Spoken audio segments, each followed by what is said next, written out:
Welcome to Wholesale Hotline, where we cover everything to do with wholesale real estate. I'm Jamil Damji. I'm Brent Daniels. And I am Pace Morby. And together we cover the most important parts of wholesale real estate. Lead generation. Conversion of sellers into contracts. And dispositions. Guys, remember when you're watching this show, do us a favor and squad up in the comments. Make sure that you are liking and subscribing to the YouTube channels and in the Facebook group Wholesale Hotline. Most important, we want to know we're doing a great job for you and helping you build your business. So go give us a review on iTunes and or Spotify. So squad up and enjoy the show!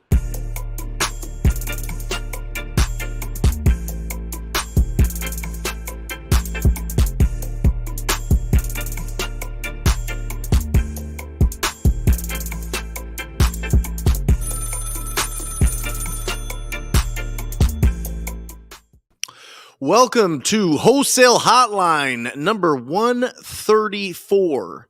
Before we crack this question and answer show open, I want everybody to write down this number. 99.5%. 99.5%. That's the percentage of people, of property owners that are going to say no to your offer.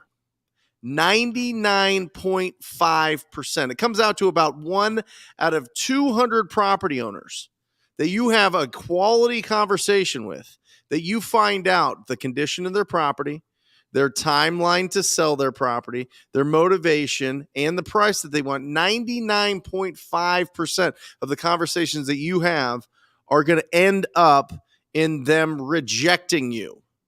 You've never felt rejection like this ever before in your life. Never before has so many people thrown shade at you, thrown negative emotions, flat out told you that you're terrible. But that 0.5%, that 0.5% is where you make the fortune. The 0.5% is where you build your business. The 0.5% is where you get through all of those gut check moments and you absolutely build something special that you, your family, your crew, your squad, your community, whatever it is, you become the magnet that shows that you can get through anything. You can get through those gut check moments and you can be wildly successful.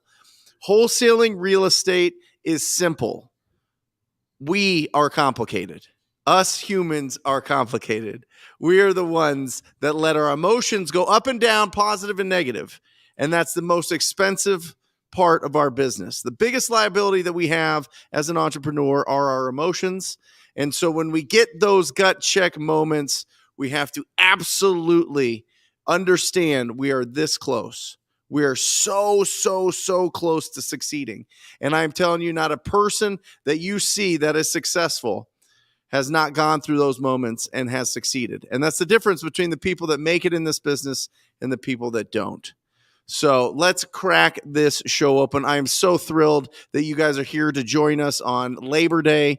I am so thrilled that you took your time out of your holiday and the barbecues and the merrymaking with the family to come and join us. And we're honored, and we're going to do our best to give you exactly what you need to succeed this week in your business. So without further ado, I am Brent Daniels, Mr. TTP. I talk a lot about lead generation. We've got Pace Morby here, who is the master at converting these leads into signed agreements and into really unique creative opportunities. And then obviously Jamil Damji, who's running a little bit late, but should be in here soon, is the anchor of our relay here. And he talks about how to sell all of these amazing deals that we run across and how to make the most on every single opportunity that comes our way. So that's it, Pace. 99.5%. Do you agree? Yeah, I agree 100%. And I think it's interesting that people think it's any different in any business, any other business. Yeah. Right. Like I have buddies that own air conditioning companies, plumbing businesses, everything that you can imagine in the trades. And you very quickly realize it doesn't matter who you are, financial advisors, real estate agent, selling websites, whatever it is, you are going to get mostly no's. Yep. And building up that muscle and realizing it's the expectation, not the exception, is where people really make a lot of money. Now, you also mentioned something about Jamil with dispositions. Mm-hmm. So today I have a girl named Chev that DMs me on Instagram. Very rarely will I get this hyped up about a DM. But as most people know, I answer 90% of my DMs. Most of the other 10% is handled usually by somebody else if I'm sleeping or a weekend where I'm not working or whatever. Yep. And I get this DM from this girl named Chef. She says, very ambiguously, I need help. Please help me. And I say, my YouTube channel has like 1,000 YouTube videos on it. And I'm the #1 creative finance YouTube channel by like, it's not even close. It's not even close. 82,000 more than the next person. And the reason being is because the content I put out. And she goes, well, I really don't know where to start. And I go, okay, I have like 8 videos that you type in Pace Morby, where to start. There's 8 videos that tell you exactly where to start. And she's like, okay, but I still need help. And so I go, okay, fine. And I'm like, I just finished a 4-mile run. I'm sweating. I'm about to jump in the shower, get into a Zoom with somebody else. Somebody that I'm actually making money with. And I go, you know what? I feel like this is an important Zoom. I don't know why.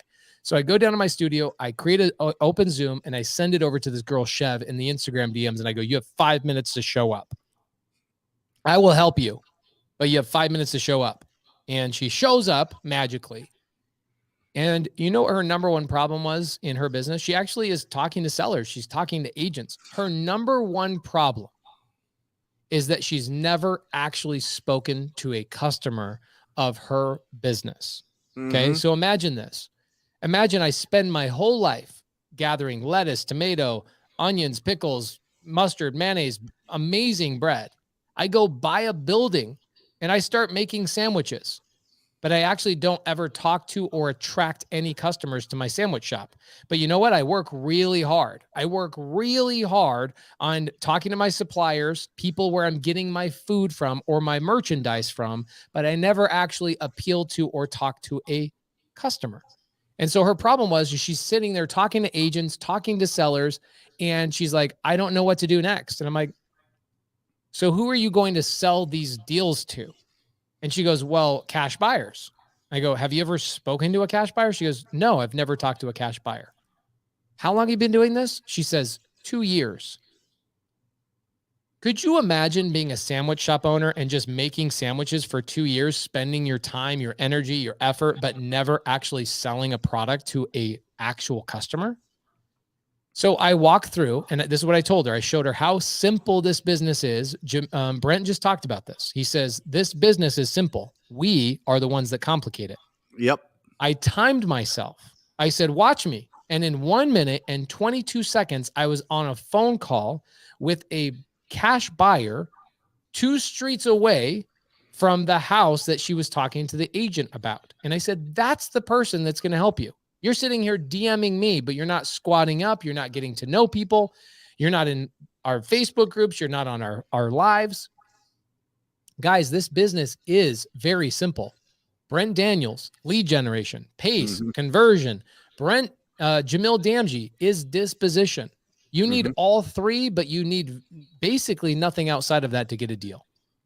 But with only 2 of us, you're actually missing you can't run a business with just lead generation and conversion. You need a customer to sell these houses to. And your merchandise is a signed contract, not a lead, not a prospect, a signed contract that somebody is willing to pay for it. Okay. So it is interesting how people overcomplicate this business. Yep. And I think one of the ways they overcomplicate it is they sit there and just talk to sellers all day long, but they never actually talk to the person that's going to pay their bills. The seller doesn't pay your bills. The agent doesn't pay your bills. Other wholesalers don't pay your bills. The cash buyer pays your bills. So for me, if I was going to go open up a sandwich shop or a car dealership or anything, is I would go and build a client base, a customer base, and say, hey guys, what are you looking for? I'll fill my car dealership with cars that you want. I'll fill my sandwich shop with ham and Swiss because that's what I know you want. Same goes for wholesaling real estate. Go talk to cash buyers, become their friends, and then go find deals for them. That is this whole business wrapped up in one sentence. Yep. Go find cash buyers and then go find the deals that they want. That's it. Well, listen, we have used and abused cash buyers for the last probably 4 years, maybe 3, but definitely the last 2 very aggressively. We could post anything, Pace. We could post a picture of like a generic picture of a house that we found on like Google Images and put it into like an investment group or on Facebook and have a deal sold without ever, having to show it or do anything, right? We could just throw things out there and it would work, and we wouldn't have to put in any details. We wouldn't have to make it smooth. We wouldn't have to pick up the phone. We just put stuff out there and things would get sold. It's over. That is over. You need to be able to understand what the customer is looking for, and you have to understand which ones are actually still around. You know what I mean? You got to find the people that are still buying real estate right now and what they're looking for and what their numbers are. And once you do that, then you can reverse engineer it. And that's really where we're at. And that's a healthy market, because the fact is the power, all of the power in real estate, all the power in anything. I don't care if you're selling, like you were saying, lettuce or tomatoes or whatever else. If there's no buyer, it spoils. If there's no buyer, nothing happens. The money comes from the buyer. Every single time. People talk about in real estate, well, commissions are paid by the seller. No, it's not. No, it's not. The money comes from the buyer. Everything comes from the buyer. So go out there and really make it a huge effort. And I don't know how we slipped into this with Jamil kind of coming in later, but that last part, that exit strategy part of that is absolutely, that's the whole thing. That's the anchor that holds everything else together. That's the glue. You have to have an exit strategy or you don't have a deal. So 100%. And you got a lot of people in the side chat that are like, yeah, actually that's my number one problem. That's really, really silly. Also Scott W, this just tells me how broken everybody is that has this thought process. Pace, top 5 questions you need to ask cash buyers that they should be totally comfortable with answering, showing stuff for current flips, past. First and foremost, That's so much friction, right? I've never had a cash buyer reluctant to talk to me when I said, hey, I want to find you a deal. Right. They're just like clamoring. In fact, when I first started using cash buyers as who was comping deals for me, what would happen is I would call a cash buyer and I would say, hey, I'm actively looking for deals and I want a little bit more of a guideline of what you're looking for so I can bring you what you want instead of me assuming I know what you're going to want. And they're like, oh my gosh, I wish every wholesaler did that, right? That's their response. So I didn't have a deal. I said, okay, no problem. I'm working on a couple of deals. I'll let you know. And I oversold myself like I was working on a couple of deals. What I should have said is, hey, I'm brand new to this business. I'm probably going to not get a deal for 30, 60, 90 days, but I appreciate your patience. I want you to be one of the first 3 or 4 people I present a deal to. Can you help me when I run into an opportunity? Comping the deal, tell me where you'll buy it. What happened is I told them I was working on deals. So those cash buyers were hounding me for weeks. What's going on with that deal? Pace, what's going on with that deal? What's going on with that deal? You don't have to get a cash buyer comfortable to talk to you. They are in their bed right now. On the East Coast, it's 8:15 at night. They're putting some of their kids to bed and they're praying with their kids right now saying, dear Lord, please let these people on Wholesale Hotline have enough courage to please just find me and bring me a deal. I need more opportunities. I need more deals. They're praying for you to call them. Yep. Amen. Amen. As they tuck their children at night, they are waiting for you to muster the courage and realize that the conversation you have with a seller is the only conversation you'll ever have to warm somebody up or get somebody comfortable. With a cash buyer, they're like, yeah, dude, send me a deal. What do you need? There's no challenge in talking to a cash buyer. Break your paradigm. It is the literal opposite. Yeah, I think what Scott's, I think what's underneath that is, how do I know that I'm speaking with somebody that can actually close, that's really good at doing business, that is something that is reliable, is somebody that could get referrals from other people in the industry and say that's a great person to work with. They've got a great company. I totally understand all of that, but you can do a lot of that with just a simple tool. I mean, you could go on Batch Leads right now and figure out how many deals that they've done and what areas that they're buying in. And you could just have a good conversation with them and just say, what are you looking for and how do you make decisions? You know what I mean?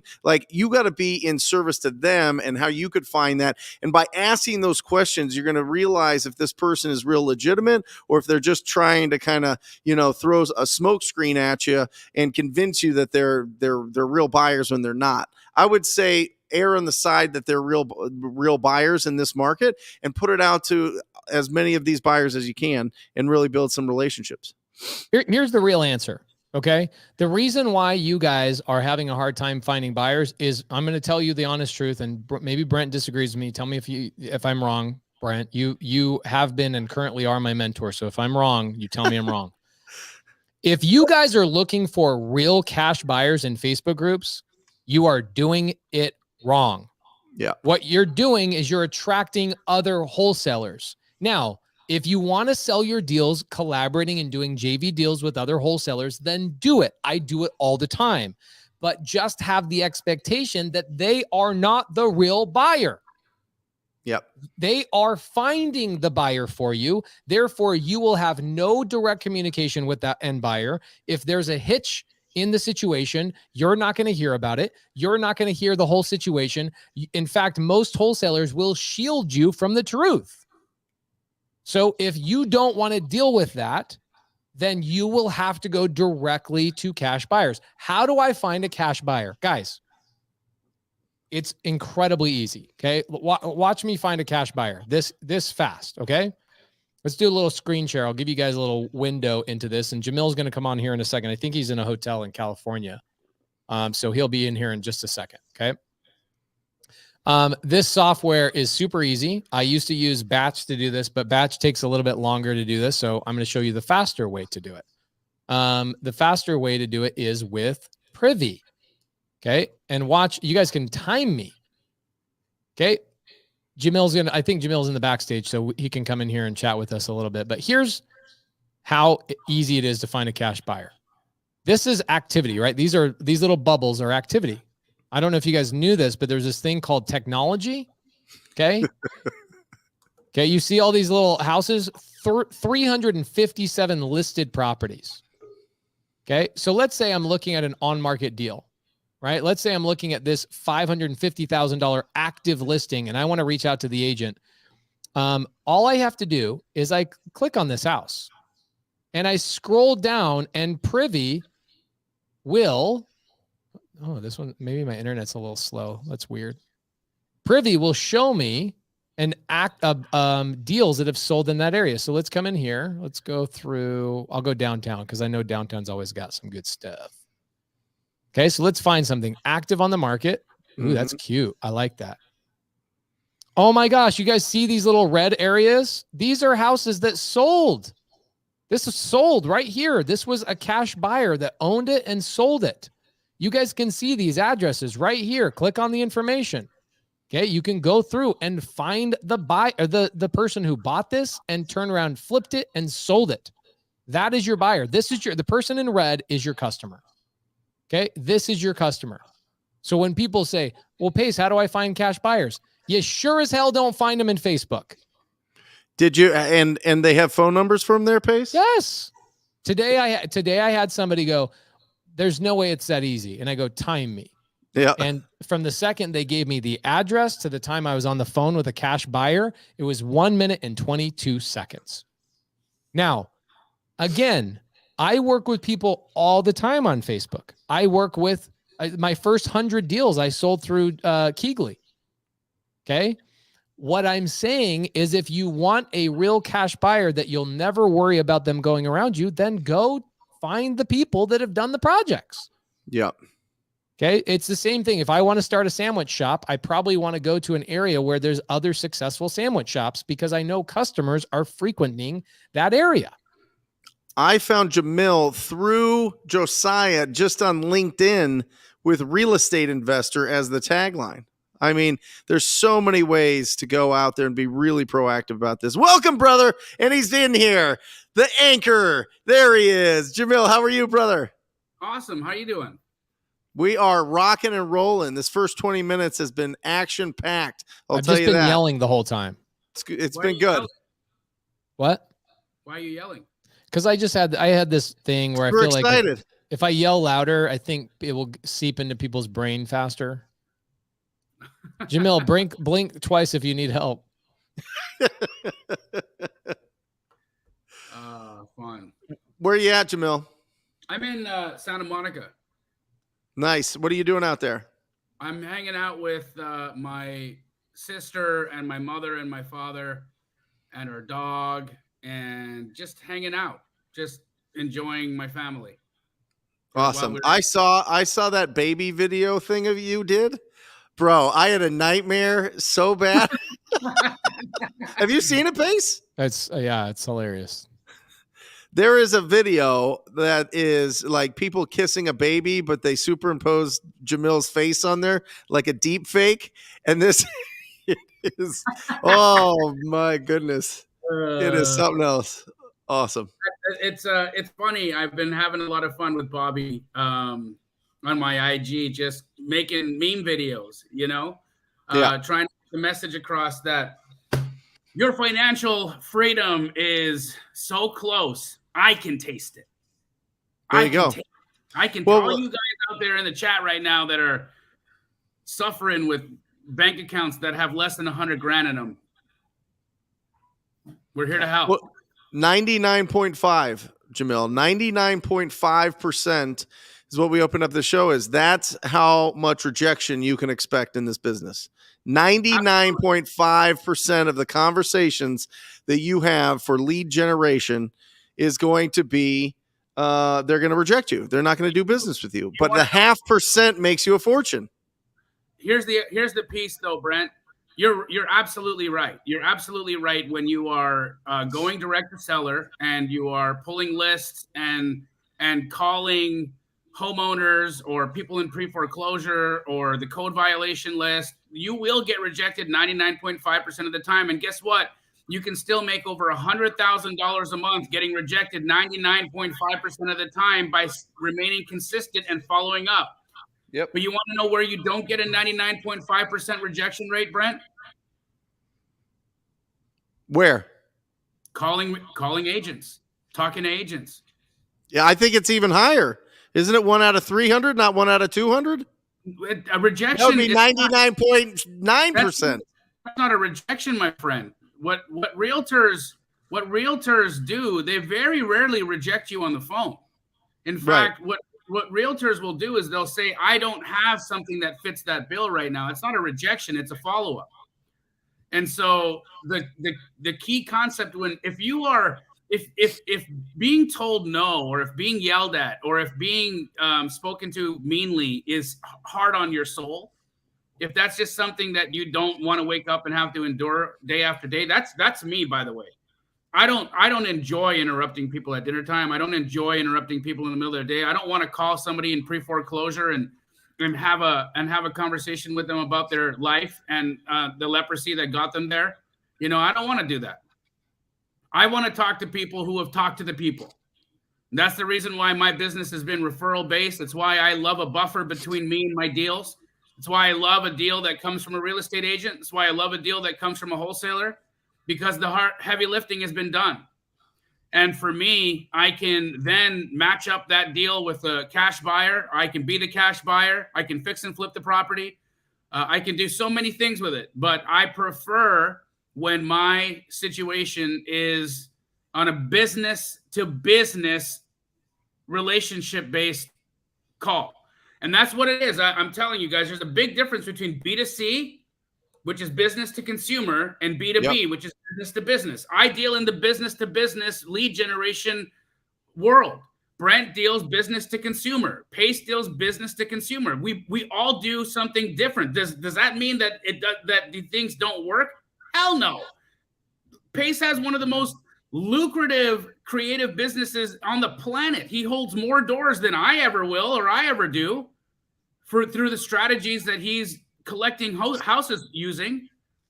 Brent has an extremely lean team. The guy can generate over $100,000 in more, $100,000 to $200,000 a month in wholesale fees, and doesn't have to have 80 people dancing around his office the way I do.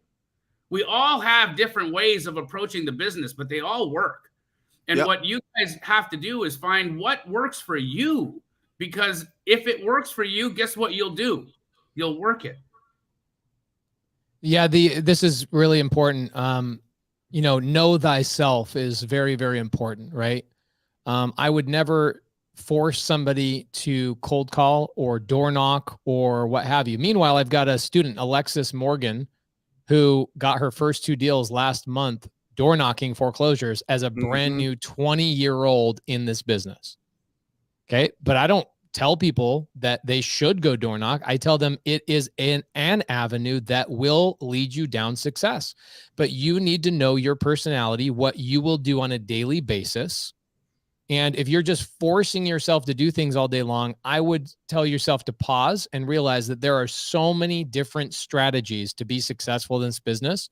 You need to stop and think about what you want to do. Now, for me, I love a conversation with a seller. There's nothing more, more like, oh, man, I love doing it. I was high last week. I had a call on Tuesday night with a student that came in. His name's Chris. And he says, this seller wants too much. This, that, and the other. And I go, the seller doesn't want too much. You just are structuring it incorrectly. And I got on the phone with her for 40 minutes. I was high on that phone call for a week. I love it. It's something I get excited about doing. Now, Jamil, guess what? He loves doing other things. Okay. And he makes a shiz ton of money. And so don't look at everybody as it's this or that. Or that. Yeah. And the reality is I do direct to agent, but we don't do it as a full-time business. We do direct to seller as our main bulk of business. And Jamil, I know Keegley also has direct to seller leads. We do. You guys do. As you scale, you end up using more and more strategies, but focus on one that really works with your personality. Okay. Direct to seller worked for me. Okay. Having cold callers, text messages. When I first started, mailers were really fun for me because the phone calls would come in, but then my personality was like, man, I don't want to spend $7,000 per contract. That's probably not what I want to do. But there's other people that they focus on nothing but direct mail because they love an inbound phone call. And I would never criticize them. However, I will tell you why my personality doesn't love it. That's all it is. It's what my personality, who I am, why I don't love it. So Jamil's so freaking right. There's so many ways to succeed in this business. And I think that's one of the hardest parts of this business. Knowing who you are, knowing what to focus on, and what will work for your individual personality. Yeah, there's 3 ways to generate leads. 1 is marketing, 2 is referrals, and 3 is prospecting. What do you want to do? Right? And I think that you should go deep. I think you should go deep before you go wide as you're starting out. So if it's easier to have conversations with agents and talk to them about proof of funds and talk to them about earnest deposits and talk to them about using a realtor contract, and you go through the training that Jamil has, then that is what you do. That's what you do. That's why you need, people like Jamil in your life. That's why you got to go to his YouTube channel or whatever, go through the coaching, because for me, that's intimidating to go off the street and understand the language that a real estate agent's going to talk. But a seller that's never sold a house before or has sold 1 or 2, I'm in that conversation. That's a much easier conversation. But then you develop, and then you start figuring out, okay, how do I do a little bit of all of them or a lot of all of them? How do I do a lot of marketing? How do I get a lot of referrals? And how do I get a lot of prospecting direct to the property owner? There's only 3 routes, guys. Are you going to pay for somebody to call you? Or are you going to build a unbelievable reputation and relationships out there for people to refer you? Or are you going to go direct to the property owner right now and have that conversation? And by the way, the most profitable long-term is referrals. No doubt about it. Jamil has hit that right on the head. Without a doubt, the most profitable. If you can get deals by people referring you business, it's profit, right? Jamil, for the most part, it's pure profit. You see this full page right here? Look at this full page. I had a Zoom call with Molly, my operations manager, this morning. Every single one of these deals that's closing in the next 2 weeks is a referral deal. Right. Over 1, 2, 3, 4, 5, 6, 7, 8, 9, 10, 11, 12 deals that will close in the next 2 weeks. 12 deals are referral deals. Jamil is 100% right. Referral business is incredibly important. The best part about it is that if you treat your referral partner properly, Jamil, when do those leads stop coming in? They don't. They never. They don't. Pace, you've been with me. You know, I have the luxury of traveling the country with Pace, and we are very often in vehicles, you know, traveling up and down large states. When we were, I think it was in Texas, or we were in Atlanta or somewhere. But like my phone will just ring and I'll get an address or we'll have a deal locked up and it'll be another $40,000 or $50,000 assignment fee that came in inbound from a relationship that I made a decade ago. And, you know, like when you think about the cost per contract there, it's nothing, you know. Yeah. We've got that. That's the beauty of the whole thing, is that you really do a lot of work in and Brent, you're right. It is intimidating talking to real estate agents. It is intimidating having to get a proof of funds and understanding how that whole nuance is going to work. It does take more learning ahead of time to succeed at that business. It's a lot less intimidating to get on a phone with a seller who's having a financial problem, because guess what? They're not pretentious. Guess what? They're not looking at you from a point of view that you might be a lowly wholesaler. Right? You're there when you're calling a homeowner directly from the street, they're the ones in trouble. You're the one they're coming to save the day. So status is already elevated to your advantage. When you're talking to a real estate agent, I think the biggest thing that people have had hangups with in dealing with agents is status, right? Yeah, agents, that's a really good point. Right? They come in with this status and that's what wholesalers have been trying to accommodate and level out since I've been in the business. They're like, how do I get an agent to freaking respect me? Why won't they respect me? Why am I looked at like I'm such a turd bucket from this whole industry of people? And that's what I believe we're doing. That's what I believe Wholesale Hotline does. That's what I think that wholesalers that go off and do business in ethical, respectable, and honest, transparent ways help elevate the status of the entire industry, so that when I walk into a room representing a nation of wholesalers, when Brent walks into a room representing a nation of wholesalers, when Pace walks into a room representing a nation of creative investors, we can walk in with our heads held up high with an army of folks behind us, knowing that what we're doing in the industry is high level and helpful. Love it. Speaking of high level, you and I are going to be doing a meetup in Miami on Friday night, 5 p.m. So stay tuned for that. We don't have the details on it. Jamil's working on it, but Friday in Miami, Florida, people in Florida, if you want to come out, hang out with us for a little bit, we'll be doing probably a 2-hour meetup. We don't do like education training or anything like that. It's not a seminar. We literally just get together, meet you guys, take photos, give you hugs, talk about your individual situations, get to know you guys. That's happening this Friday, 5 p.m. Florida time in Miami. Yeah. So if you're in Orlando or Tampa or Jacksonville or Fort Lauderdale and you have a couple of hours to get in your car and drive and network, guys, I got to tell you that it's so important to show up to these things and to network and to make friends. The community that I'm watching develop in the three communities that we have, and the communities because I'm constantly being told, Jamil, I connected with a sub 2 student and I slam dunked a deal. Jamil, I connected with a TTP student and we slam dunked a deal. And I hear this all the time. And where are these connections happening? In the chat of Wholesale Hotline? Where are they happening in person? At pop-up events and meetups and networking events. And so you guys really have to take this seriously and put yourselves out in the world and shake hands with people. Go off and make friends. You know, Munif and Love, these two people met in the sub 2 mentorship and they ended up getting married, you know, and now they travel around and they help other people and they're doing deals. Munif has his own YouTube channel popping off. He's streaming on Twitch. I mean, the guy is incredible. Won the Closer Olympics. He should have at least. You know, all these things are happening for these people, and it comes from their connectivity in the community, right? Yeah. It's it. You guys got to show up. You got to show up. Why are there so many Bitcoin bots in our chat today? What is happening? I'm sorry. They love it. I'm trying to sell some Bitcoin stuff, guys. I'm sorry. Help your boy out. I'm trying to sell some Bitcoin. You know, when I was, I'm gonna turn this religious, but not in the way that you would think. So when I was a missionary, missionaries prospect, right? We look for people to essentially sell Jesus to. I sold Jesus. Like if you think selling real estate's hard, try and sell Jesus. Okay, that's hard. And then also do it in Korean. Yeah. Oh my gosh, I can't even.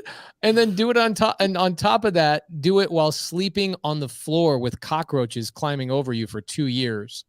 It is, guys, real estate is incredibly easy compared to what other people have to endure and go through. But when I was a missionary and I was prospecting, what we would do is we would obviously door knock. That's direct to seller, right? Direct to consumer. We would go door knock. I probably knocked over 10,000 doors in 2-year period. Okay. But I was doing outreach. Then what we would do is we would also go to the other church members and we would say, hey, do you have any referrals? Any friends that, you know, notice how happy you are? Can we go teach them and talk to them? Well, when you're talking to referrals, right? The challenge with a referral is that they're not just sitting there with a deal in your hand, right? They're not just saying, oh yeah, I got 5 deals waiting. I was waiting for you to call me. Right. What would happen is we would get referrals when we were consistently outreaching to those church members and saying, hey, it's Friday, our weekly check-in. Do you have any friends from work or school or this, that, or the other? The first time you call them, they're like, yeah, we'll let you know. Second time you call them, they're like, yeah, okay, I guess you're serious about this. By the 4th time you call, they go, oh man, he's serious. I better find somebody for him, right? Mm-hmm. It's the same thing with agents. If you guys call one time and then expect them to reach out to you, it's not going to happen. And the other part to that is while you're waiting for your referrals, you should be out there prospecting. You should be out there knocking doors and doing the thing. There's actually, in my opinion, if you're full-time in this, you will go crazy doing one thing all day long, at least my personality. It's why Monique Walker cold calls. What does she prospect? 2 hours a day? 3. You're muted, Jamil. Muted if I'm going to fart so you guys don't hear it. It's 7 to 9 a.m. Okay, so 7 to 9 a.m., 2 hours a day.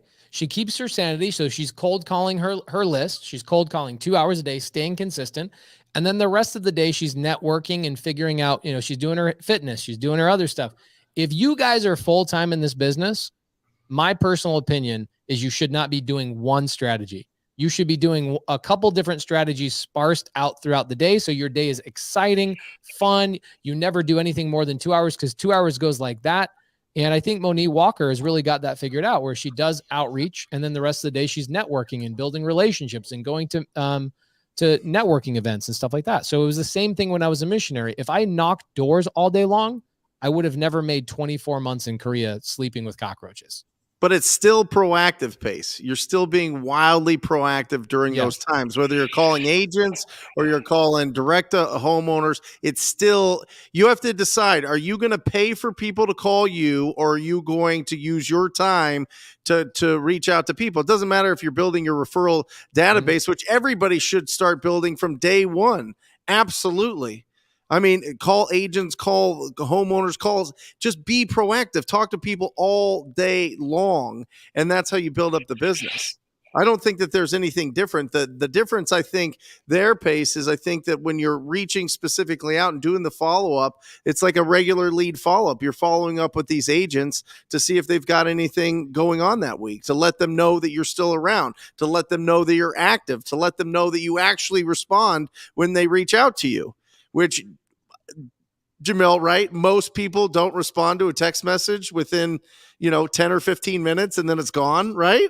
Like, it's amazing. You want to be totally different than anybody else. Respond to a text message fast. It was like Jamil's superpower. He would be like, bah, bah, bah, bah, bah, bah, bah, in 2 seconds. If I sent you a deal, bro, you committed to it in 47 seconds. Bro, you would send out a deal and I would be comping it while other people were like, what's this? And I would already be on the phone with you, committing to it and buying it, right? And so I'd be like dropping the kids off and you're calling me and I'm like, holy shit, what am I doing right now? All right, I got to get this deal sold. And it would be done.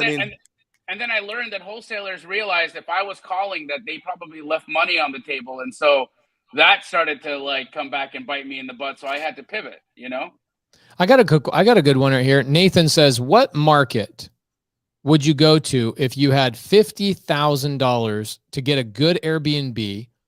I'm trying to keep it under $200,000, no more than $230 purchase price. This is my first Airbnb. I thought about Memphis. What's your advice? My advice is I've got, out of this list, every single one of these is a creative finance deal, except for one. Only one of them will I get a bank loan on, which is what you're suggesting, Nathan. All these other ones, the seller's giving me seller finance or I'm taking over sub two.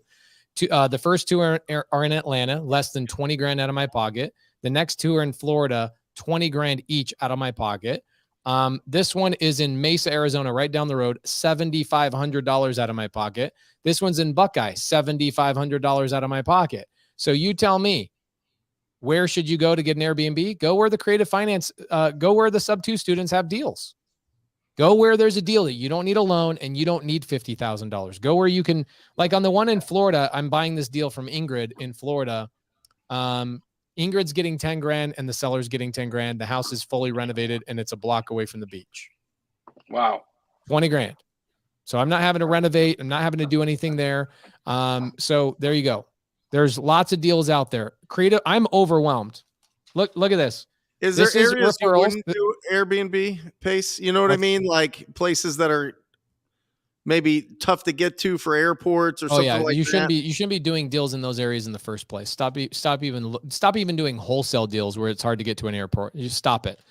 Here's the list of referral deals. Here's the list of direct to seller. Guys, there is an overwhelming amount of deals right now out there in the market, especially creative finance. It's only going to get worse. September 21st, get ready. Jerome Powell's raising interest rates again. Get ready. And if you guys are buying cash deals right now, which we are too, you better freaking be hedging. You better be planning on another dip in this market. And when people said 3-4 months ago, the market wasn't going to change, we have an overwhelming amount of buyers. Guys, our listings have tripled. They're on their way to quadrupling since January. It's going to get much worse. Elon Musk just tweeted, he said, people think that there's not a market correction. They're right. It's a crash. We are going to have a massive market correction.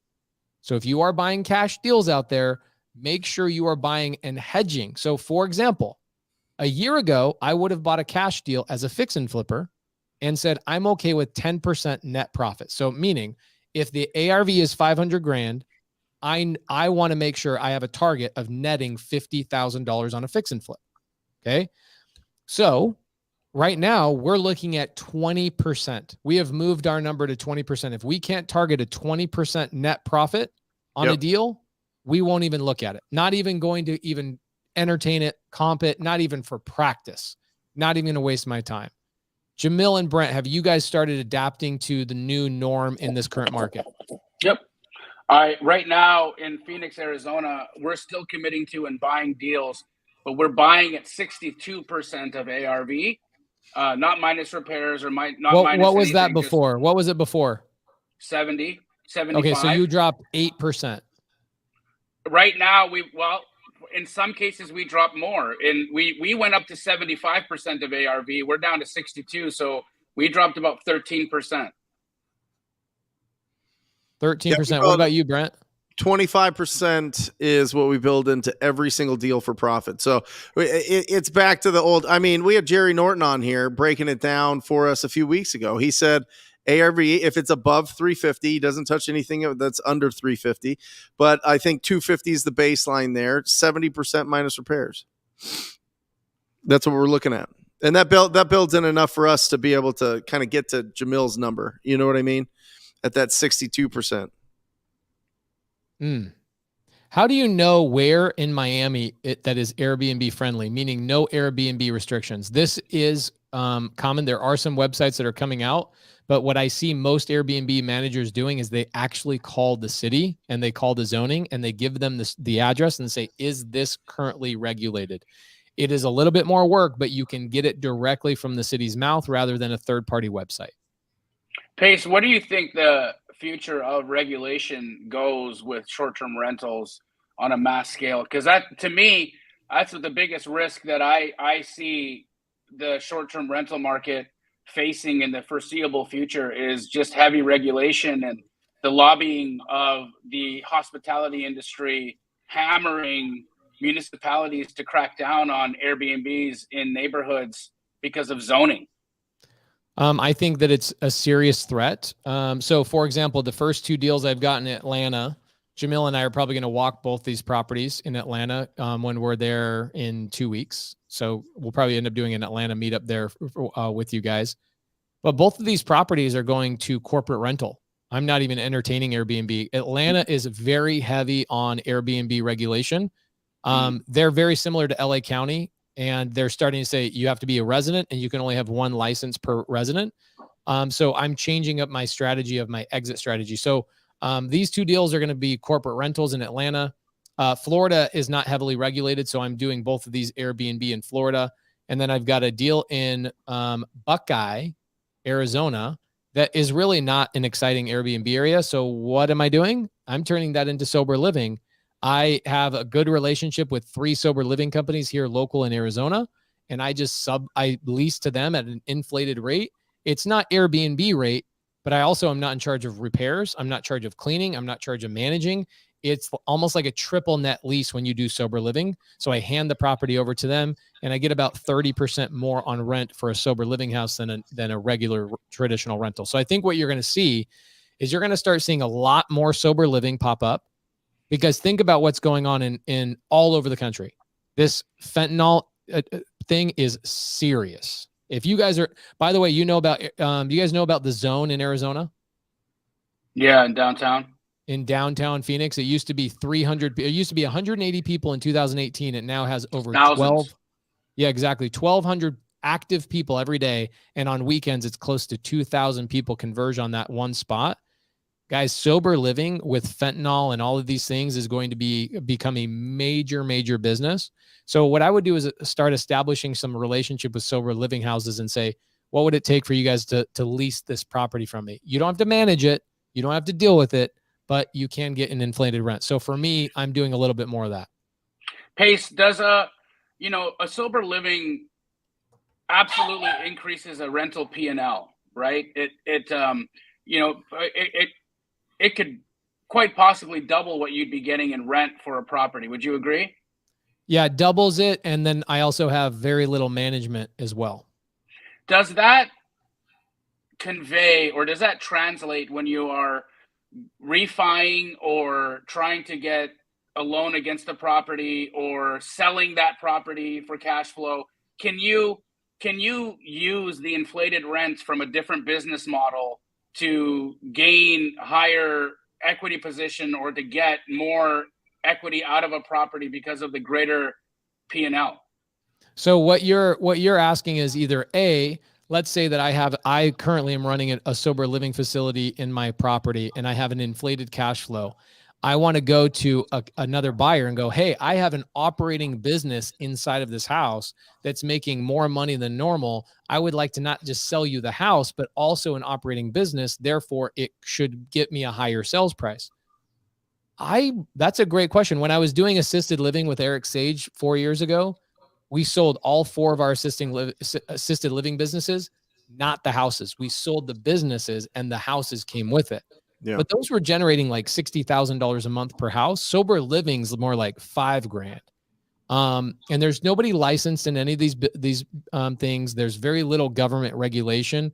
And so it's very heavily reliant on the individual operator to do a good job or not. I would assume the answer is yes, but I have not been down that road because I wouldn't think it's going to be that much greater. Did you get a much greater multiple on your houses that had the assisted living facility licenses and businesses operating in them? Double. So then the answer is essentially yes. You just have to figure out how to sell infrastructure for the sober living with the property so that there's added value. The other thing too is that I don't know the answer to, because the other part of your question is, what about when you go to refinance or you go and get a line of credit against that property? If they know the exit strategy is sober living, do you get more money, or do they look at that more favorable because it's an operating business? I think sober living has a really negative connotation, not only in the general public, but me too. I personally own, Sage and I, Eric Sage and I currently own one sober living facility still together. Because the doctor group that we sold our 4 assisted living to doesn't do sober living. They do assisted living and behavioral health. People have mental health issues. They don't have substance abuse. So sober living is substance abuse. People that are addicted to fentanyl, heroin, meth, whatever. And so you have inherent problems that come with those people that are hard to deal with. And the house is on Marlette. And I try and stay away from it as much as possible because I'm going to be honest. I would never take my children or my wife to visit a sober living facility ever. If somebody said, I'll give you $50,000 to go take your children there, the answer is no, absolutely not. So I know it cash flows more, but the reason sober living works is because the person who operates sober living also is recovering from living in a sober facility. They understand how to manage and work with those individual people. Me personally, I get sucked into the manipulation. I get sucked into their problems because I have a bleeding heart. So for me, I learned that I don't want to operate sober living. I want to rent to somebody who is operating sober living. So I'm basically arm's length transaction. So it is a scary environment, personally, is my belief. And you get double the rent that you normally would from just a regular tenant from the company that's doing it, right? Let's say that I could rent, like I've got a couple of properties right now on Morton, and the payment on my Morton house, it's 0% seller finance, which is great. But my payment's $3,500 on 2 houses that are next to each other. It's on the same lot, 2 3-bed, 2-bath houses, literally on the same lot. And I'm like, oh man, I could rent these for $4,000 combined. Mm-hmm. But after like CapEx and, capital expenditures, meaning repairs and vacancy and whatever else on a rental, I'm not going to cash flow at $4,000. So I have to find an inflated way to go. So I went Airbnb is kind of the natural choice. And so I go to AirDNA and it's like, yeah, it has a lot of income. Then I drive the property and there's literally homeless people like driving through the neighborhood. I'm like, ugh, this is not really a safe environment for my Airbnb guests. I don't want that. So I went sober living, and sober living, I'm renting the 2 properties that I could normally rent for $4,000. I'm renting them for $6,000. Awesome. So those ones are 50% more each than I normally would have. And it allowed me to cash flow, which is great. But the best part about it, here's the best part about it. If I turned it into an Airbnb, I would have had to spend $80,000 between the 2 houses, $20,000 in reno, $20,000 in furniture, $20,000 in reno, $20,000 in furniture, adding up to $80,000. Because I did sober living, I literally was able to clean up and get both these properties up and operational with $20,000 combined. So it saved me $60,000 in renovations and furniture. And also, I don't have to manage it and deal with cleaners every single week and all that kind of stuff. So sober living solves a lot of pain points that Airbnb just simply doesn't. Awesome. This one's a good one. How do you find a sober living operator? Guys, it's very simple. I'll show you right now. Watch me as I do the things. You go to your local bar. You convince somebody it's time to stop. honestly, that's probably not a bad idea. I bet you could make that work. Here, let's do this real quick. So I'm going to share my screen, guys. There's this thing. I don't know if you guys have heard about it. It came out just a couple weeks ago. It's called Google. And what we're going to do is we're going to go, let's do sober living. What city should I look up? We go Flagstaff. You think there's any drug addicts up there? Oh, yeah. Okay, let's do Scottsdale. Sober living Scottsdale. Ooh, luxury addiction recovery. So guys, this is how you find them right here. See all these sober living facilities? These are people who operate detox in sober living facilities. This is Scottsdale, but if I go to anywhere else, let's say Phoenix. Boom, it's a lot. And actually, here's the funny thing about it is that you're probably seeing one, see how I zoom in? You'll probably not even realize this, but there's one. This is very common. You see all these sober living, sober living, sober living. That is actually very common in the sober living community. There's either a sober living facility, assisted living, or behavioral health facility everywhere in Maricopa County, every 1,200 linear feet. Think about that. So if you anywhere in your neighborhood, you go any direction, 1,200 feet, you will hit one of those houses in any direction, 1,200 feet. You in Mesa, you can't even get an assisted living or behavioral health license. The zoning will not allow for any more license because it's overwhelmed with too many. So the only way to get into assisted living or behavioral health in Mesa is to buy an existing business. Sober living is no different. It's getting more and more challenging because it's becoming so condensed. It's not overcrowded. It's not over, what's the word? Too much competition. It's that zoning won't allow our whole city to turn into a sober living facility. So they spread out the houses. There are sober living facilities on every corner. D. Johnson is asking some good questions here about, and I think, Jamil, you'd have the best insight here. With the interest rates going up, are we also adjusting the amount of profits in the deal, or are we also adjusting the price, the total ARV down to hedge against the market going down 5%, 10%, whatever it is? You know what I mean? Yeah, this is a fantastic question, D. So let me break it down for you the way that we're looking at it. First and foremost, right? Anything that has sold in March or April or February of 2022, we're looking to see if it's sold above list price. Okay, if we're trying to find high comps. Okay, if we're looking for high comps, we're looking at anything that closed that was renovated in February, March, or April. We're looking to see if it had multiple offers and if it had gotten into a bidding war where it sold significantly above list price. If it sold significantly above list price, we're knocking off all of the fake equity. Okay, we're looking at the list price that it was listed for, and we're booking it there. So let's just say it was listed for 300, but then it sold for 390. We're putting ARV at 300. Okay, that's first and foremost. Second thing that we're doing is we're looking at pendings, current pendings.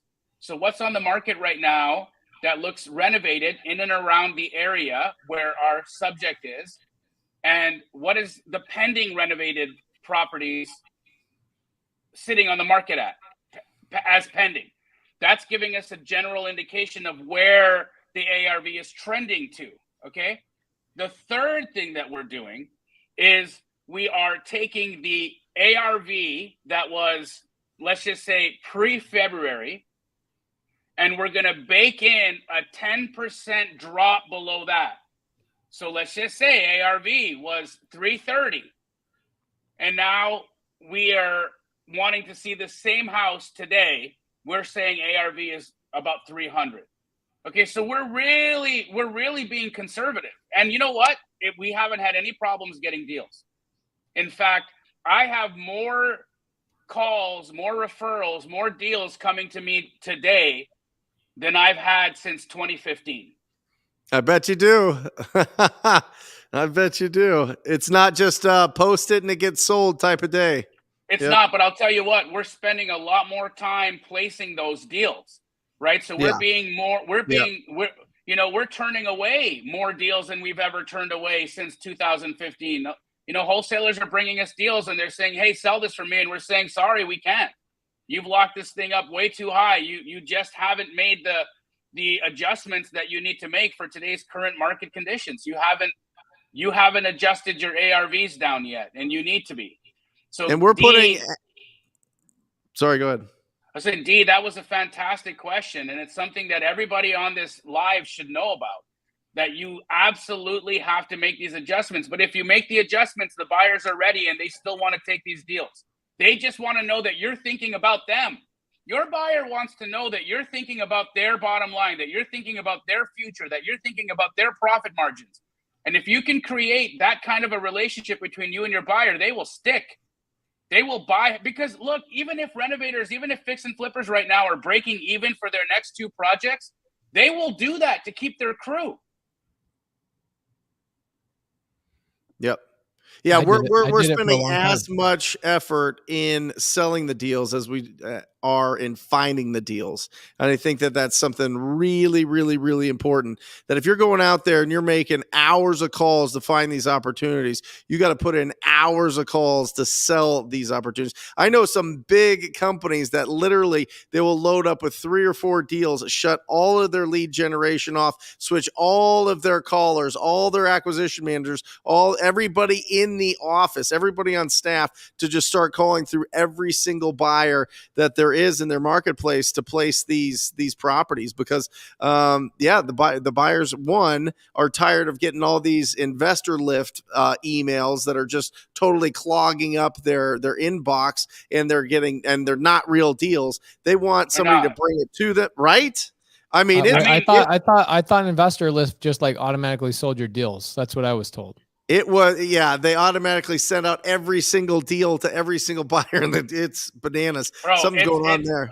I'm not saying this because of anything other than the fact of I saw the writing on the wall with that, right? Yeah. It's look, buyers need to have opportunities curated to them. There's no curation going there. You've been saying it for forever. You've been saying this since day one, Jamil.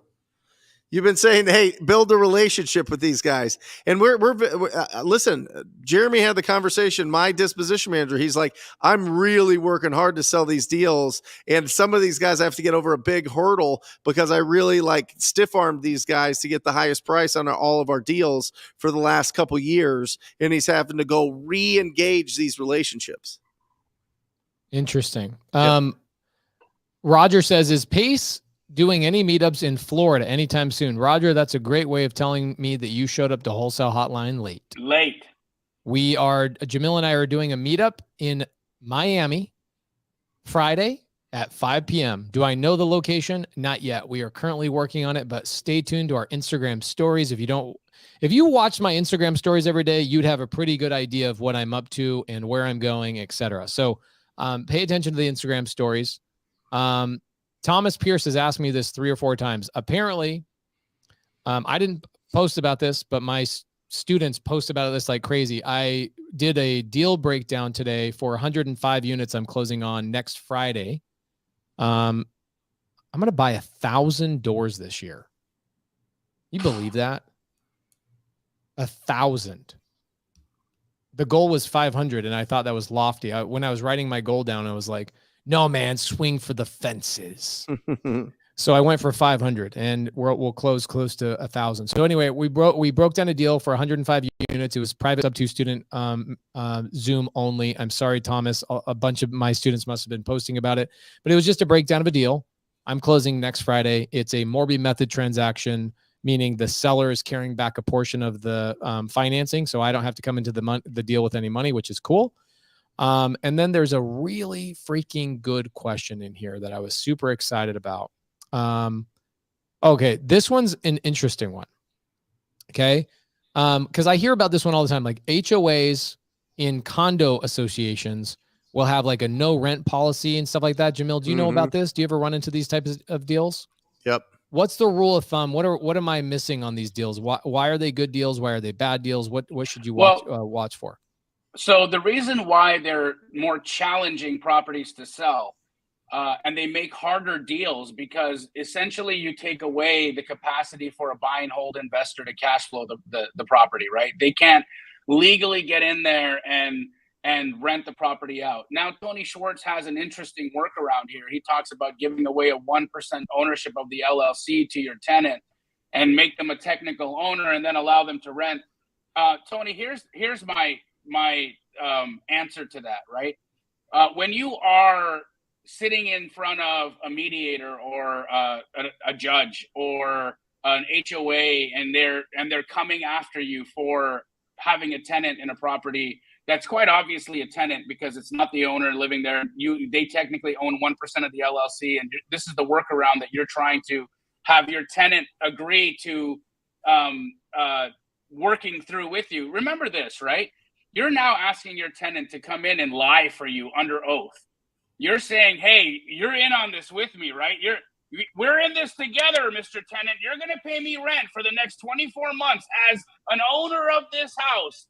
And then if I get into any trouble for whatever reason, you're going to come and you're going to lie under oath that you weren't a tenant here, that you were actually the owner of this company, and that you were paid distributions, and that you showed up to our company meetings, and that you were a part of our meetings, of our minutes, and that we can prove that we have you on the corporate docs for this and this and this, and you showed up to our Christmas party.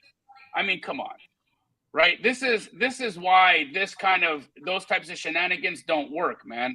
They don't work, and I believe that when you are dealing with an HOA that has a rent restriction, you are also dealing with an HOA that has people who live in it that are watching for violations. And when they see a violation, they're gonna nab you, man. They're gonna come after your butt, and they're gonna stick it to you because you broke the rule. You broke the rules. They specifically bought in a neighborhood with an HOA that didn't allow rentals because they didn't want to live next to renters. For whatever reason they had in their head that living next to renters wasn't fun. They wanted to live in a neighborhood that didn't have renters in it, and now you figured out a way to circumvent that. Trust and know that they will not stand for it, and they will nag you and they will nab you. And when you're sitting in front of a judge and you explain to them how you're asking somebody to lie for under oath, they're not going to lie for you. That tenant's not going to come in and say, yep, oh yeah, I went to the Christmas party, I'm part of this LLC. They're going to come in and say, I don't know what the hell is going on here. I pay these guys rent every single month. They told me that I'm technically an owner of it because I'm not supposed to rent here. I don't freaking know. I'm a tenant. When my toilet's broken, I call this guy. That's what's going to happen. Jose Zapata says, if I have $350,000 in cash to continue to invest in fixing and flipping, should I wait until prices decrease before buying my next flip? If not, then what % off ARV should I be buying them to flip? Well, guys, as much as I talk crap about the news and that only negative people like the news, it's very important to watch the news, especially in the financial sector, because it does change things. Interest rates do change things. Even though we have strong demand, guess what changes demand? Interest rates. Yeah, absolutely. Payments getting higher. Payments getting higher changes the demand. So if Jerome Powell in Jackson Hole says, literally, this is a quote. He says, the United States needs to prepare for pain. That's a direct quote. When Jerome Powell, the head of the Fed, says that is what you should prepare for, is that our economy and inflation is crazy. And then he says that they skipped a month of July. So they were supposed to raise the interest rates in July. They skipped that month and they moved their meeting to September 21st. That's this month, guys. You will find out on September 1st whether they raise the rates 0.75% or a full point. Okay? If Jerome Powell says it, you know it's going to happen. They've shown you guys, they've raised rates, I think 3, maybe 4 times this year, and you've seen the result of that. If they have another rate hike in the midst of already a somewhat downturn, it is a downturn, let's be correct, let's be honest. Yep. If they raise it again during a downturn, what do you think are going to happen to your current ARVs today? They will not, the price tomorrow will not be the price of today. So if you are buying, which we are, I bought a fix and flip today. I am just simply taking a way more conservative approach to everything we're doing, knowing that there's money to be made and there's a lot of deals to be had. You just got to be a lot more conservative. That's it. What are your guys' thoughts? I mean, Pace, you said it as eloquently as anyone could have.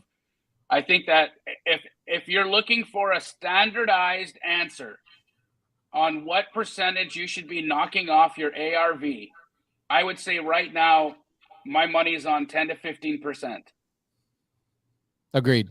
And on top of that, you should be aiming closer to a 20% profit margin on the deal. So there's two things that are being adjusted here. 10% to 15% on your ARV. So if you do the comps and you go, oh, a house sold today for 500 grand, plan on that property selling for 450 in 6 months. Okay. Correct. So if you have a bigger renovation, so plan on it being worth 450. Then on top of that, make sure you're not planning on only making 10% on that deal, which would be 45 grand, 10% of 45 grand. Bump that to closer to 15 or 20%, which would be $82,000, which means in order for me to make money on a non-renovated property that's not going to be renovated, I would have to buy it at $370,000 in order to sell it for $450 and make my profit margin. Okay. You've got to be conservative on both the acquisition side and on the disposition side. Just be say that one conservative more time, Pace. Say that one more time. If you were going to sell at 450, what price would you need to pick that property up at? If you were going to buy it at 450, if you're going to sell at 450, and let's say you pick it up at 450, if you pick it up at 450, or I'm sorry, if the sell it at 450. If ARV is 450, you need to take 10% right off the top for selling costs, right? So now you're at $405,000 is your break-even point. That's break-even. Now you want to make your 15% on 450. That's 60 grand, roughly, right? Mm-hmm. So you're 60, 70,000 bucks. That means you got to buy that thing at $320,000 to hit your profit margin. Yeah. I had somebody send me a deal today. They go, hey, Pace, I got a deal. It's 120 is my purchase price. ARV's 160. You also have to take into account, you got to do a really nice remodel. Yeah. Oh my God. Yeah. The slapstick stuff ain't working anymore.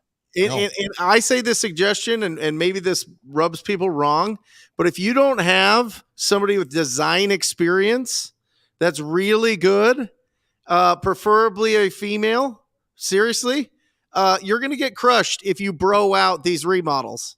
I'm really good. Bro out. I like that. I'm really good, Brent. If you bro out, Jamil's actually very good. Well, that's what I'm saying. If you have some experience, that's fine. But if it's between you and your sister, I'm taking your sister to design it. That's all I'm saying. Yeah, that's all I'm saying. No, but what I'm saying is that you gotta put in a big budget there to really do everything. You got to do landscaping. Oh my gosh, you have to have really good design elements. You have to have really good fixtures and appliances. You have to have a good design. Everything has to flow together, because before, if there was only one house available, it got snatched up by multiple offers. Now there's 30 properties available in the neighborhood, and they can just go and choose and nitpick everything. I've been through this market since 2004. I've represented a lot of buyers, and I'm telling you, in this market, if it doesn't jump off the page, it's going to sit a long time. And if you've got hard money on there, it's going to start eating up those profits every single month. And watch as hard money prices start creeping up as well. So it's just, there's a lot of stuff to take into account there. At 325, that's and you got to minus your repairs off of that, and you got to put in a good significant budget. So you're more like at 225 on this thing. Yeah, and repairs are up 10 to 20% right now, depending on what you're doing in a house.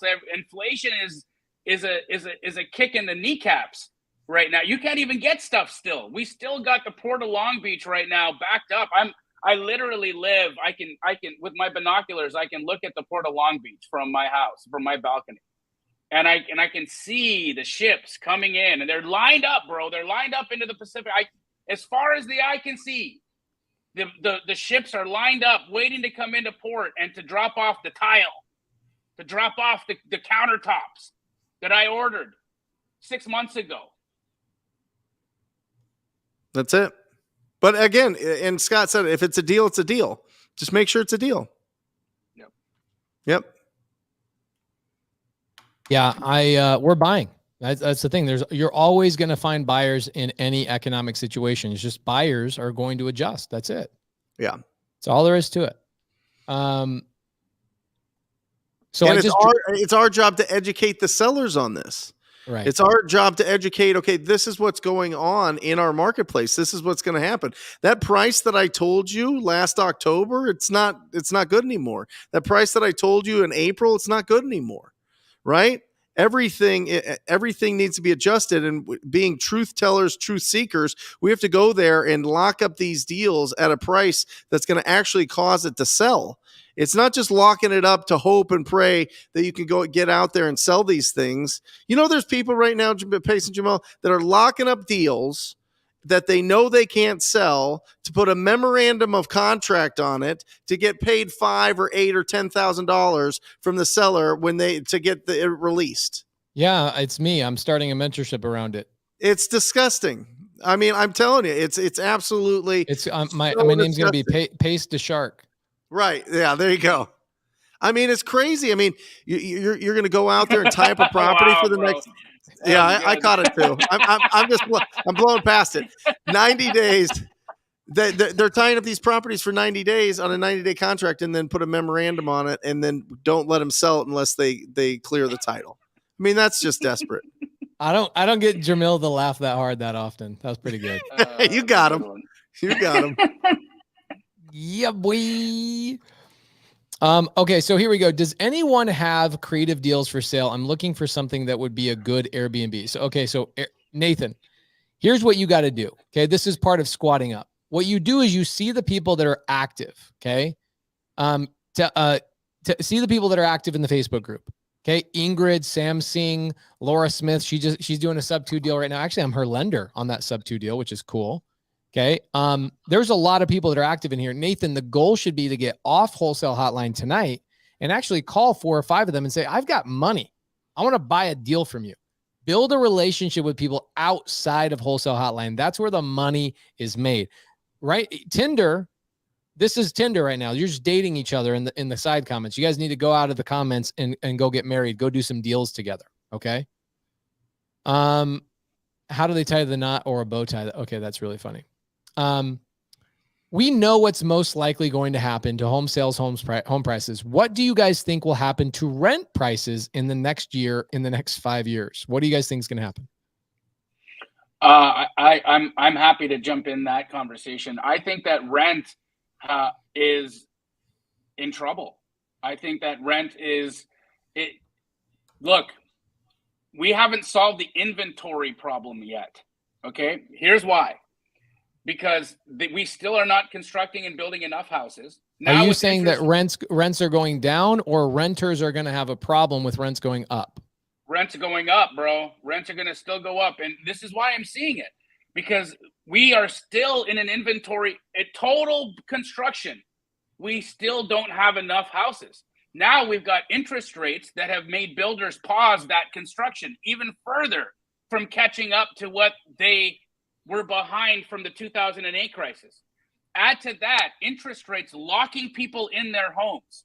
So people who would have maybe moved and rented their house out and put their house on the rental market to be available for renters are staying put. All right, this little momentary swell of inventory that we have on the market, those houses aren't going to magically become rentals because your regular landlord still relies on the BRRRR. So do you think he's going to buy anything out there with interest rates at 7-8% that doesn't cash flow? Not a chance. So that doesn't become rental inventory. What ends up happening is that house still sells to a occupied owner. It doesn't enter the rental inventory, and landlords are being constricted right now from adding to their inventory because of rates. So rental inventory is not going to get more plentiful. I think that we're going to have an even more dramatic increase in rents over the next 5 years. I think it's going to be crushing. And I think that we're going to probably see some social upheaval because of it. Oh, 100%. That's my prediction for it. I think guys, rents are in trouble, man. I think you want to see who becomes the villain in the next 5 years. It's going to be the landlord. I'm trying to be a super villain right now. That's my goal. Somebody asked me, what's your business model? I'm like, I'm trying to become the super villain. You guys can hate me for all you want. I'm just not you guys, but other people are like, oh, you dirty landlord. I'm like, all right, thank you. But it is interesting. Our normal cycle for raising rents is 24 to 36 months. We just had a company meeting this morning. We are changing our cycle to 12 to 18 months. Okay, so we are raising rents faster than normal because inflation's 9%. Yep. I'm not going to wait 2 years or 3 years to raise my rents. That means that my money is 30%, 36%, or I'm sorry, what is that? 27% less effective, but my rent rate on my buildings stayed the same. No, I'm raising my rent rates along with inflation. It'll be 9% this year, 9% next year until Jerome Powell or whoever fixes that. I'm following inflation. That's it. You have to. That's why people get into housing for rental, is to protect and hedge against inflation. Right. Rents went up 22% in Phoenix, Arizona last 13, 14 months. 22%. Outpacing inflation. I don't love plugging myself, but if you go back and look at my social media from when the pandemic happened, I talked about a housing crisis, and I talked about how buyers of high net worth were seeing an inflation crisis coming around the corner, and they were going to be buying to protect against inflation. Go back and look at my posts from March 2020. Go back and listen to those on my IG. They're still there. I haven't been wrong, guys. Well, you kind of have a cheat code. You are a genie. So just want to let everybody know that it's not entirely unlimited fair. Power. That's right. Unlimited power. Unlimited cosmic power right there. Yeah. I mean, at some point, here's the other power as a wholesaler. Okay.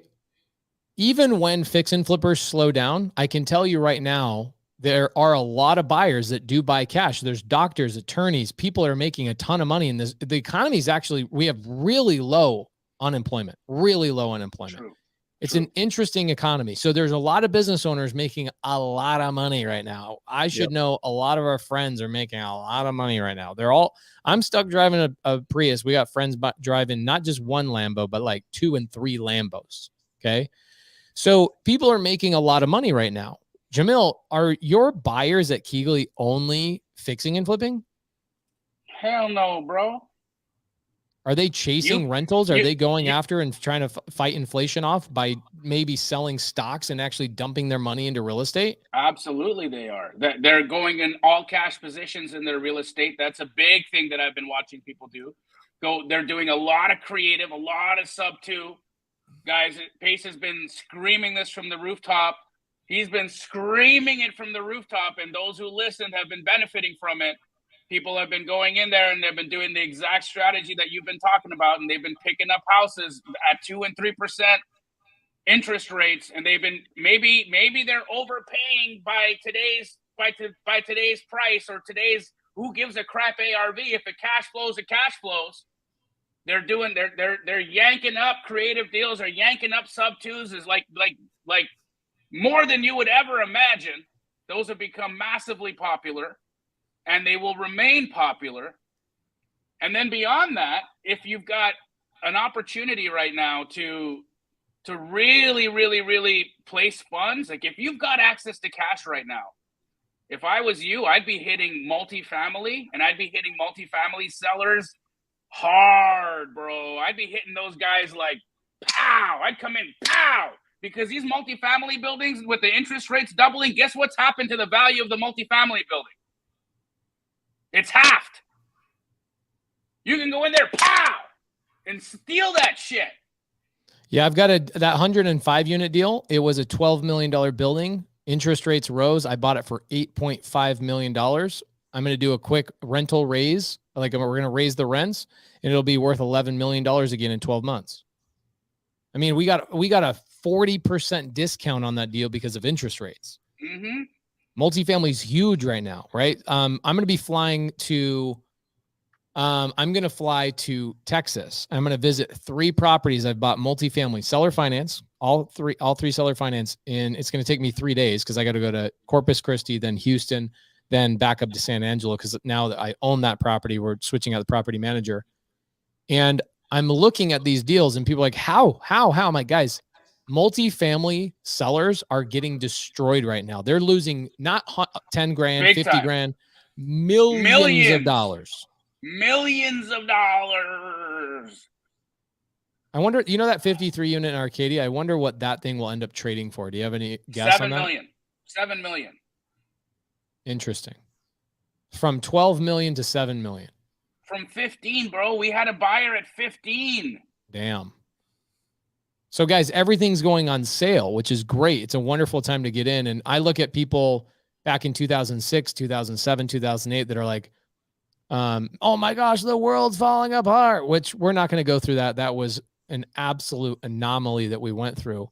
But even if you were buying properties the day the market crashed and you held on to those properties, not only did the value of the property come back and go way past that at this point, but the house would have paid halfway off during that time. Your tenant would have paid for it. You would have gotten tax benefits and cash flowed the whole time. You guys, everything's going on sale. This is the time to build wealth. You want to wholesale? Boom. You want to fix and flip? Boom. Everything's going on sale. I paid $210,000 assignment fee to somebody who wholesaled a multifamily seller finance deal to me. Now, I had to get involved and restructure the whole deal, but there is probably bigger assignment fees coming up in the next 24 months than you've ever seen in your life. Hundreds of thousands of dollars. Dang, now I just want to quit everything I'm doing and just freaking do deals all day long. Mm-hmm. I just want, like, what I want to do is I want to put together, and this is what somebody's saying, oh, Jamil, I thought you said multifamily is getting smashed. I said, find out when the deal was structured. Yeah. You guys have to listen to the whole soundbite. Okay. Don't just take a little bit of it and then say, this is what I mean. I'm saying multifamily is getting smashed. And what does that mean, guys? If something's it's on sale, baby. It's on sale. That means you can go and snap it up at a discount, but you got to know when the deal was structured. Because my deal in Arcadia that we just walked away from and lost $500,000 on, when it was structured back in July, it was a fantastic deal at $12.5 million. When we walked away from it in September, end of August, it was worth $7 million. You know what else is going to go on sale? Talent. Talent is going to go on sale like you guys wouldn't believe. What's going to happen over the next couple of years is people. So here's an interesting thing. I learned this morning. 51% of Fortune 500 companies were surveyed, and they said all Fortune 500 companies were surveyed. 51% of them said they have planned scheduled layoffs through this year and 2023. Okay. Then the remaining 49%, half of them, so another 20% of that original survey, half of them said they have a planned layoff in 2023. So close to 75% of major companies are doing layoffs.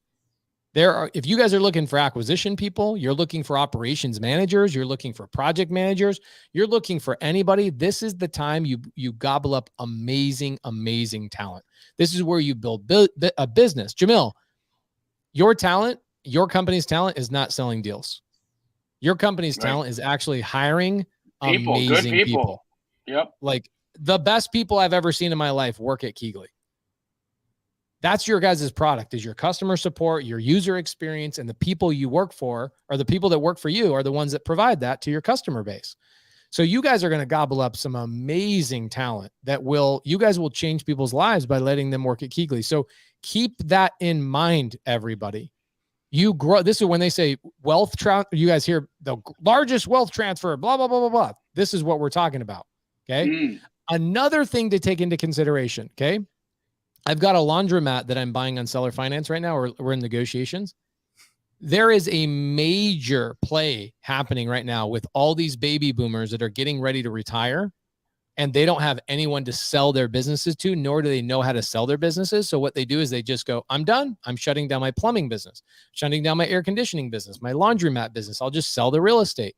There is a massive opportunity of buying existing businesses on seller finance coming up in the next, right now, all the way through the next 8 years. Everything's on sale. I'm so glad we are born and I'm an adult in my money-making years during this time frame. You got to do it once, man. I made a fortune in 2002 to 2006. I lost a fortune between 2006 and 2008. I made a fortune from 2011 to now. I kept my fortune this time, and I'm about to 10x that. Yeah, guys, the people we knew that had cash during the last, it's 10x'd. Or they cleaned up. One, you get to leverage it. Two, you get the best seller finance deals imaginable. And three, it's as long as you run this thing right, it's going to go up. It's going to bounce back, and it's going to be fantastic. This is the time, and it's really exciting. And to fund that, if you're not in a position to do that, and you're watching this, and we're just kind of like taking a victory lap here, just think about going out there and finding these opportunities for yourself, and either partnering into the deal or selling it and getting the cash to be able to buy something amazing. This is the time to just keep the machine going, keep the momentum going. This is for everybody. Maybe everybody that's not watching this and not squatting up, and they're just kind of like going to be on the sidelines, because there, you can fight, you can flee, and you can freeze. All the people freezing right now, they're out. You're in. Go out there and find really great opportunities, and you're going to take advantage of this, and you're going to be looking back and be like, yes, I am so glad for what was happening in the economy. You got to look at this as a really, really, really positive thing. And I think 100%. Sadie, last question. I'll answer this one real quick since the chat is blowing up about this. How can I find these baby boomers? Guys, go to buybizsell.com. You can even type it in Google incorrectly and it will pop up. It's that popular of a website. There's over 2 million businesses on sale right now, and hundreds of thousands of them will accept term. So if you're looking for like a laundromat, a plumbing business, an air conditioning business, any of those types of businesses, a massage parlor, if that's what you're into, you will 100% find it on buybizsell.com right now. In fact, BuyBizSell is like one of 50 websites that's sprung up in the last 5 years that gives baby boomers the ability to sell their businesses to you who don't want to go start a business. Why start a business when you can just cut the line and own a business that's been in business for 15 years? Customer base, product, merchandise, employees, systems, processes, all that kind of stuff. But it's been heavily relied on that the operator stays in the business. That's an amazing opportunity for you guys to jump into buybizsell.com. Let's bring it up. Brent, you just got Wholesaling Inc. on sale. Yeah, you just bought a business. You just bought a business it should have been yours in the first place, but you got a great price, and you're going to take that thing to the moon, baby. Yeah. I'm a perfect example. Yep. In more ways than one. In fact, I don't know one thing about you that's not perfect. Come on. I'll tell you what. The way that I treated cash buyers the last 2 years was not perfect. We're changing that around. I'll tell you that right now. Hey, yep. and let me just say this. All of you guys that were out there asking your cash buyers to bid up and bidding them up against each other and pissing them off and pissing them off and pissing them off and saying there's always a cash buyer around the corner. Pissing them off, telling them, oh, wait, this guy just offered me another $5,000, come up $5,000. And all those cash buyers are saying, I hate these guys. Guess who they're buying from now? It's the truth. It's a wonderful lesson to learn. It really is.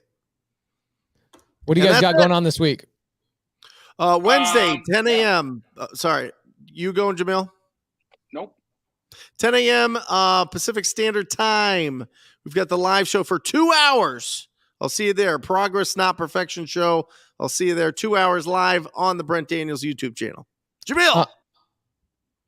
Jamil, what do you got going on? I know you're traveling all over the place. You got all sorts of stuff going on. What do you got going on? you and I are doing a Bigger Pockets buddy show. Guys, I'm going to let you guys know this ahead of time. Pace and I have been cast on a Bigger Pockets buddy show that's going to be on their main channel. So we're going to want all of the support of the entire Wholesale Hotline community to come out and let Bigger Pockets know that Pace and Jamil are their new guys. And then after that, you and I are hopping on a plane to Miami, and we are going to go and crush it at Scale and Escape. This coming weekend, we'll be doing a meetup in Florida and Miami. So everybody in Tampa and Orlando come out and see Pace and I 5 p.m. to 8 p.m. Eastern in Miami. You'll find the location of this meetup on Pace and I's IG over the next couple of days. And beyond that, I'm just loving all of you. Appreciate it. All right, guys, I've got a fun little thing that we're doing on September 22nd, 23rd, 24th. Make sure you guys, we're doing the Elephant Challenge again. We broke a world record 2 months ago. 1,243 people submitted their first offer ever. They'd never submitted an offer before. We're going to be doing that again. We've got industry leaders, lenders, real estate agents, all sorts of people coming in and helping out. I actually had a lady come in on our last day of the last challenge. She goes, "When are you going to sell us something?" And I said, "Never. I'm never selling you anything." So we are not selling a single thing. We're going to have a lot of fun with you guys. So come in, make sure you register it. The link is in the side chat. It is pacejmorby.com/invite. So I will see you guys on September 22nd, 23rd, and 24th. What episode of Wholesale Hotline is this, by the way? 134. How many years is that? 2.5 years? Yeah. That's more than 2.5 freaking years. All right. Well, we'll see you guys next week on Wholesale freaking Hotline. Love you guys. Or just say squat up. So squat up and enjoy the show. Yeah. Yeah. Okay. 1, 2, 3. So squat up and enjoy the show. What are you doing? I didn't say nothing. Why? I don't know. Okay. So squat up and enjoy the show. Cool. I think we should use the one where Jamil doesn't say anything.